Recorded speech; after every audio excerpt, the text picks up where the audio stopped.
87,300 hectares were burnt in Namadgi back in January, February, and that was post a lot of other fires up and down the east coast. The talk of the town last year around November, December was it was going to happen this year no matter what. So regardless of whether the Defence Force were in there, they were saying that this year the Namadgi would burn, and there was a high, because of the leading conditions up to the fire, the drought. We had low moisture levels, they were unprecedented. Leading up to the drought, we had some areas that were down to around 4% moisture. So, usually in late January you might get 8 to 12, but leading into the fire season, we were right down around 4 to 8.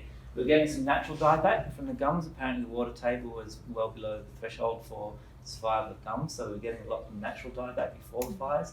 So we had a lot of litter up in the trees, on the ground, so it really fueled the fires.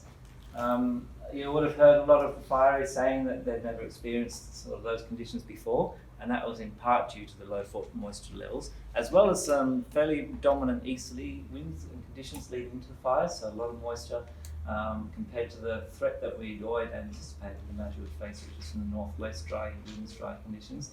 We had a lot of easterlies. During the fires we saw a lot of pyrocumulus events. I think there was 4 or 5 recorded out of about 15, I think, recorded in Australia ever. So, it really was quite a horrendous fire out there. We've since done some severity mapping, and 2003 we're seeing more severe spots, but we're also seeing areas of refuge as well that weren't quite badly impacted, and we put that down to those cool nights that were coming through where it just trickled through under those easterlies. But then the easterlies prevailed during the day as well, and once the temperature got in behind with that moisture, it really drove the fire hard in some spots. So a lot of difference between severity. We do have areas in the south which were quite protected, and the north was unburnt pretty much from basically Smoker's Gap all the way around through to Bendora, and through to Brindabella's remained unburnt except for the Mary's Hill fire, which came in but didn't quite impact us. So a lot of area burnt.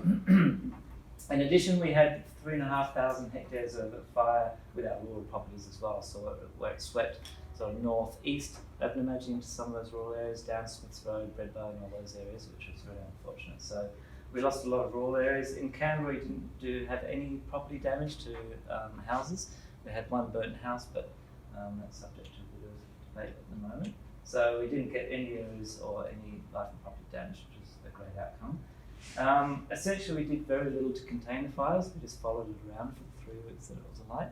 There was limited opportunities. We did a couple of back burns, which because of the conditions, they weren't that successful. So it was really just watching it and sort of, turn right around Namadgi and burn all the way back through. Immediately after the fires, we obviously got that horrendous storm. That was around the 6th or 7th of February, and that mobilised a hell of a lot of sediment to the system as well as ash. So we saw a lot of infrastructure damage through that storm, probably more so than the fires. We saw some of our walkways and bridges impacted. A lot of the trails, a lot of the fire roads were heavily impacted, washed out. So we've since been sort of fixing up all those areas post the storm. So massive storm. We estimate we lost about an inch worth of soil throughout the whole of Namadgi, which you can imagine what that translates to into the rivers, as well as all the ash as well. So at the moment we're seeing quite a big slope of sediment down the Cotter River, which we're monitoring through drone footage, and we're estimating, I'm not sure how many tonnes of sediment, but we're just watching that go through the system at the moment. So largely natural processes are driving that sedimentation, but there are a few hot spots in the catchment where it's driven by roads and bridges and impacts from anthropological impacts. Immediately the fires were contained. It was under the IMT, so the Incident Management Team. We sent out a group of 8 sort of experienced staff to do what we call the rapid risk assessment of the whole catchment. It was largely desktop based, so we had a look at all the values, all the areas that subject to erosivity, to cultural impacts, to visitor experiences and management. And we really smashed out a report in 5 days, and that report revealed that there are some extreme risks, largely associated with some of the threatened species, so the gliders, some of the species and some of the bogs and fens, as well as safety, so infrastructure, visitor services, so walking tracks, bridges, falling trees, as well as heritage, so that's both cultural and European. We lost 2 huts, and we didn't unfortunately lose any of the Indigenous heritage that's listed under our database. So that was a really good outcome. But that really became, the tool that we've used to, address some of the bigger impacts in the park. So we set 2. There was a couple of immediate and extreme actions identified in that report that we responded to immediately. We worked with ICON, stabilising some of those water systems. We did a lot of work in the upper bogs and fens, which were pretty badly burned. Installed koi logs just to sort of trap some of the water to make it flow back into the system and trap down. We did a lot of work having a look at some of the sphagnum and mapping of the sphagnum areas just to monitor see whether they return or not.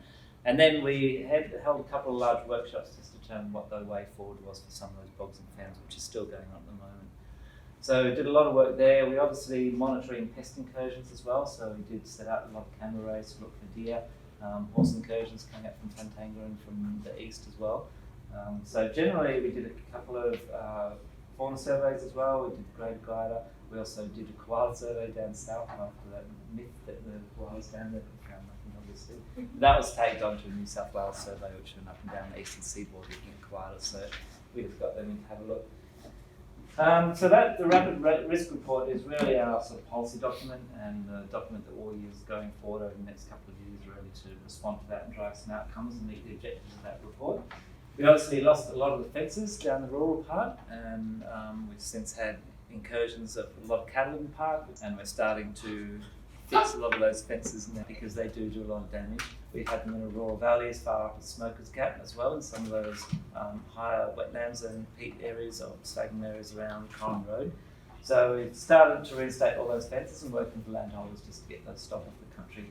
We haven't had any significant horse incursions. We have had a few ongoing incursions to the east, but we've had a few sightings of horses down towards Mount Clear and that type of stuff, but we think they've been down there for a few years now and just taking advantage of the open areas to get down a bit more.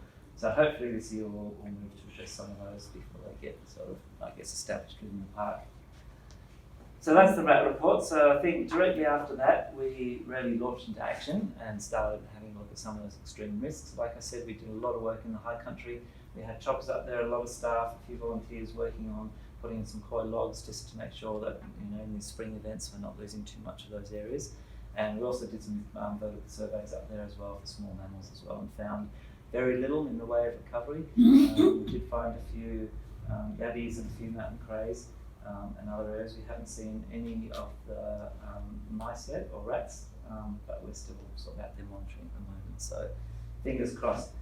We also did a lot of work with the Ngunnawal community. So we're seeing them come back quite strongly into park management issues. We've set up the Ngunnawal committee now to help our conservative make decisions about park management. We'll hopefully move into a collaborative or joint arrangement model with the Ngunnawal community. So we've been doing a lot of work on them. We've taken them out to Morn Country, on country around Yankee Hat and some of the other areas, and more to establish protocols for going forward. So what are their aspirations post-fire?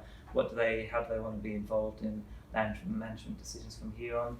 Some of the work that we're doing, and also what their aspirations are for the country from here on going in, because it's sort of time to have a look at what community looks like in the country from here on and set some, agendas around that and really engage them. I'll talk about some of the principles in a minute, but we've also done some pest vertebrate monitoring, some targeted weed control. We got 100,000 from the Commonwealth first up to really go and hit some of those weeds that are in those more impacted areas, so that was a really good outcome. We also did a whole lot of catchment hydrology assessments as well, which is still ongoing. So initially we had a look at those extreme spots around roadways, around some of the culverts and those more disturbed areas to see how they were stabilising. And then from here on in we're having a look more around the catchment, determining where the big slugs are with there's not a lot we can do. We can do some re-veg work in some of those areas where it's building up in the streams, and that re-veg work will hopefully stabilise the banks and create more of an incision for fish habitat and get that sediment moving back down the system. But that's ongoing, and that will be one of our key priorities, just to make sure that we can identify those hotspots for the impact of fish habitat, and also obviously water quality is a critical issue going forward as well. Tree assessments, so we've pretty much done all our management trails, all the walking trails, removed all the dangerous trees, but because of the wet this year, well, that'll be an ongoing problem, so we'll be out there a lot doing more dangerous tree work, because with every storm, with every rain, we're seeing more of those falling over. We're also doing some, just observation assessments on what's happening out there. And we're seeing some areas in the less severe spots that are getting quite healthy grow back. So we're seeing frog populations coming back, we're seeing some epicomic growth. In the higher areas, not much epicomic growth, but we're seeing some lignotubal growth and some of the snow gums and that kind of stuff. We've seen a massive decline in the black sallies. I think they were hit pretty hard in a lot of those sort of peripheral areas around some of the bogs and fens. So, we're not sure what the status of those, although last week we did see some emerging green coming off the stems of those black sally populations. So again, it's still early days, but hopefully this wet will trigger some more growth over spring and summer and sort of get some more back into the ground table so we can see more growth. We've done some orchid surveys, I think, with community. So we've really been trying to engage community in the way forward. Obviously, it's not like 2003 where we had Mother's Day tree plantings, Greening Australia heavily involved, because it's all quite remote work. There's obviously dangerous spots as well. But we're really looking for opportunities for community to get engaged in things like targeted weeding programs, obviously monitoring orchids and other species. So we're really trying to work out ways of engaging the community, because we think that's really important going forward as well, because it is part of Canberra's heritage and one of our great assets. And we've also been doing a lot of liaison with our rural landholders. So we actually released a rapid response report back in maybe May, I think. The Minister announced that out at Namaji, and it lists a lot of the things that we've been doing throughout the park and all the liaison and stuff like that. So moving on from there, actually went to government and put forward a proposal, 3-year plan for government to respond to the impacts of climate change. We estimated it was about a $20 million fix-it job by the time we got through all the infrastructure that was damaged, some of the environmental work, some of the stabilisation, and also working with the community to restore places like Yankee Hat and make sure that we're protecting those in the future. So we went to government, and government made us announce the Flood Recovery Plan, which is a fairly high-level document, but what it does do is commit the government to those 3 themes and addressing some of the more immediate risks that we face, as well as agreeing to commit government to a set of principles, which I'll get to in a minute. And that's kind of the lever that we go back to government and say, hey, you signed off on these principles, now work with us to try and make sure that we actually realise the objectives of that report. So that plan's been released to the public. It's all on the website, and it really does talk about high-level principles around fixing our infrastructure, the environment, and cultural. So these are the principles. So we want to walk the journey together with our traditional custodians, so really engage in the non-rural community in decisions going forward, which is fantastic. We're looking at basically a natural process of restoration, but assisted where we need to. So that could be stabilisation works, it could be small replantings, it could be areas if we're losing species. What we've realised now is there probably is a need for a bit of seed collection throughout the catchment now, so we're working with Greening Australia. And I guess because we're not showing strong signs of recovery around places like Bushfire Flats and some of the other areas, we're just going to take a precautionary measure and start collecting some seed just in case for the future we decide to go down that route. Obviously 87,000 hectares is a lot to reseed, but if there are a few critical areas, we'll hope to have seed banks to go out and do some work there. Heritage values will be conserved through collaboration and contemporary traditional practices. So like I said, none of the Indigenous sort of artefacts or areas were impacted by the fires. We did a lot of veg clearing before the fires got there, so it didn't destroy places like Yankee Hat, Rendezvous Creek, Sands Creek, Middle Creek art sites. And we've been to have a look at some of the stone arrangements up on top of the mountains as well, and they're also intact as well. Some of the scar trees, well obviously we haven't done a full assessment of the scar trees, but we think they didn't do too badly, which is good. And we're going to engage Canberra's communities, which is the work that Frank and Laurie's been engaged to really try and work and really try and reconnect community to country as well. And so it's a bit of creative thinking around how we can get community out there back on country to help us with the way forward, acknowledging that there won't be massive tree planting. So yeah, really trying to, I guess, develop contemporary ways of engaging the community in the ways forward, because we realise that they are a critical part of the way going forward. We don't have the support, we lose a lot of that sort of community resilience as well. Ecosystem drivers, so we're really, I guess, conscious that climate change is a key driver going forward. So, all the statistics, all the data says that we're going to have more extreme events, we're going to have more frequent fires.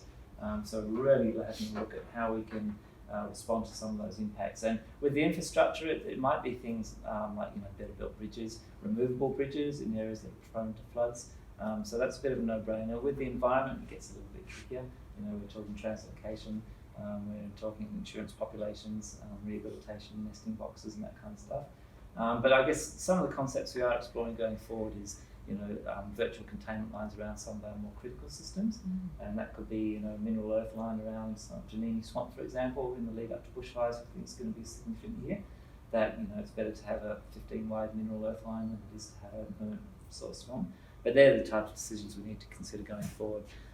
So we'll have a really close lens of looking at climate change over the next couple of years, just to make sure that we're not doing anything that's going to have perverse or detrimental outcomes in terms of rehabilitation. And I guess the last one, there's a national initiative, which is Build Back Better. So that's a national initiative that ScoMo announced before the fires.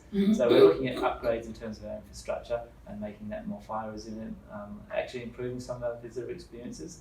And one of the key examples is Yankee Hat. So we're working with the community to turn that into one of our iconic Ngunnawal walks. So we'll have a lot more interpretation there, tell some of the Ngunnawal stories, put in some infrastructure that actually helps Ngunnawal people get out there, and that will promote tourism and also commercial opportunities for the community as well. So they're what the government's committed us to. So the way forward, funding has been an ongoing issue with COVID. So I think the government's exhausted all its funds on economic stimulus programs, but we have taken advantage of some of those programs. We've had the Jobs for Canberrans out there helping us with trail reconstruction. We've had them managing some of the urban parks and infrastructure as well. So that's been a real asset through the COVID program. But really, a lot of money is being spent elsewhere. But we did get some money through Cabinet in May this year, which will help us with some of the environmental recovery and understanding what's happening in the system. And we're just working with the Commonwealth at the moment to access some of their Bushfire Recovery for Wildlife and Habitat program as well. And they're up to the second tranche of that. So I think we've just been, allocated $1 million to that program for the Alps. So under the Commonwealth, the Alps has been identified as a bioregional area that we're targeting investment in. We've been through a number of workshops to determine what the priorities are, and they've established that the priorities are basically working with Aboriginal communities in restoration, then obviously deer, horses, and then pest vertebrates, and then catchment processes and weeds, so that'll be erosion hotspots. So I guess the money focused through that program will be focused on those areas going forward. Through that program, we're going to work with our conservation research to do a bit of a snapshot leading into Christmas, and that will just be mainly visual observations from some of the key experts on in-stream habitat for crustaceans and fish, regrowth in some of our more important species, the ash communities, and some of our bogs and fens, and hopefully release that report before not too long. We're also doing a few research projects as well there to determine presence, absence, and have a look at actually what's going on. But it's still really early days. We're not actually sure what's happening out there at the moment, especially we're leading into a La Nina event. Who knows what's beyond that in terms of more drought events and that kind of stuff. So I guess it's just observations and response going forward. So that's pretty much where we're up to at the moment. Frank, did you have anything? No, I think just to sort of highlight what you were saying before around community engagement. So very, very keen to make sure that community has a role, both in terms of the great knowledge that they bring, in terms of the physical efforts that they bring, but I also think it's important as part of the healing, in terms of, although it seems a long time ago, the fires were quite a traumatic experience, and I think having people reconnect and understand, and see the natural process of the land healing itself is important as well. So there's definitely going to be some things happening in that space.